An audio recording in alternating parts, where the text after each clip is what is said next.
বিদ্যুৎ, জ্বালানি ও খনিজ সম্পদ মন্ত্রণালয়ের উপদেষ্টা মোহাম্মদ ফাজুল কবির খান বলেছেন, গণভোট প্রচারণা শুধু সরকারের নয়, এটা প্রচার করার সবার দায়িত্ব।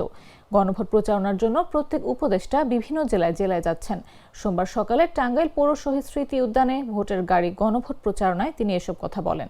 তিনি আরও বলেন, গণভোট ও ভোট সফল করার মূল দায়িত্ব রাজনৈতিক দলগুলোর। আগামী 22 তারিখের পর প্রার্থীরা তাদের প্রচারণার পাশাপাশি গণভোটের প্রচারণাও শুরু করবে। সম্প্রতি প্রধান উপদেষ্টার সঙ্গে রাজনৈতিক দলগুলোর সঙ্গে আলোচনা হয়েছে, সেখানে তারা গণভোটের প্রচারণা করবে। এর আগে তিনি তার বক্তব্যে গণভোট কেন এবং কী কারণে দিতে হবে সেটি ব্যাখ্যা করেন এবং সাবেক ফ্যাসিস্ট সরকারের সমালোচনা করেন। এই যে গণভোট সংক্রান্ত প্রচারণা, এটা কেবল সরকারের দায়িত্ব না, এটা হচ্ছে যে সবার দায়িত্ব। তো এখন এই সরকারের দায়িত্ব না বললেও এখন কিন্তু আজকে প্রত্যেকটা উপদেষ্টাই কিন্তু দেশের বিভিন্ন জেলায় আছেন। আমি এখানে আসছি, এখান থেকে আমি মানিকগঞ্জ যাব, তারপরে রাজশাহী গেছেন, তারপরে নাটোর গেছেন, সবাই নানান। ওই জন্য আমরা আমাদেরটা করতেছি।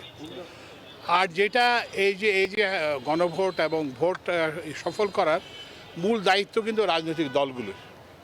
আপনারা জানেন যে 22 তারিখ থেকে নির্বাচনী প্রচারণা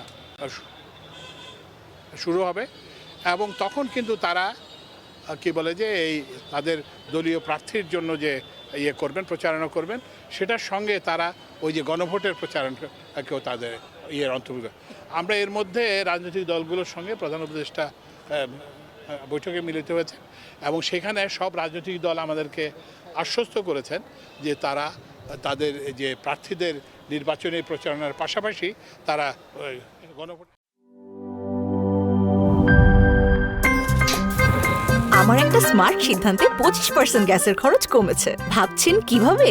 সাধারণ গ্যাস স্টোভ বদলে আমি এনেছি আরএফএল গ্যাস স্টোভ। এর সাইন্টিফিক নজল ও ব্রাস বার্নার ক্যাপ সমানভাবে তাপ ছড়িয়ে রান্না করে দ্রুত। তাই গ্যাসও বাঁচায় 25%, টাকাও বাঁচে 25%। আরএফএল গ্যাস স্টোভ, নিরাপদ ও গ্যাস সাশ্রয়ী।